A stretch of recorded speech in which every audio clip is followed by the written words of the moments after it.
ବନ୍ଧୁଗଣ, ଟଙ୍କା ନଥିଲେ ଜୀବନରେ ଅନେକ ସମସ୍ୟା ଦେଖାଯାଇଥାଏ। ଏ ହେଉଛି ମାନବ ଜୀବନର ମୌଳିକ ଆବଶ୍ୟକତା। ଯେମିତିକି ଖାଦ୍ୟ, ବସ୍ତ୍ର ଓ ଆଶ୍ରୟ ପାଇଁ ଟଙ୍କା ଆମମାନଙ୍କୁ ନିହାତି ଦରକାର ପଡ଼ିଥାଏ। ଶିକ୍ଷା, ଚିକିତ୍ସା, ଯାତାୟାତ ଓ ଦୈନନ୍ଦିନ ଖର୍ଚ୍ଚ ବିନା ଟଙ୍କାରେ କେବେ ବି ସମ୍ଭବ ହୋଇନଥାଏ। ଟଙ୍କା ନଥିଲେ ଲୋକେ ଅସୁବିଧା, ହତାଶ ଓ ମନ ଦୁଃଖରେ ଭୋଗିଥାନ୍ତି।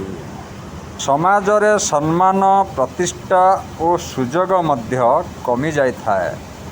ଆପଣଙ୍କୁ କେହି ଭଲ ବି ପାଇନଥାନ୍ତି।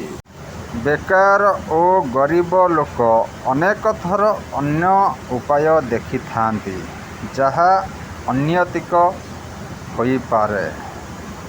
ତେଣୁକରି ଜୀବନକୁ ସୁସ୍ଥ ଓ ସୁଖଦ ରଖିବା ପାଇଁ ଟଙ୍କା ଆମମାନଙ୍କୁ ନିହାତି ଦରକାର।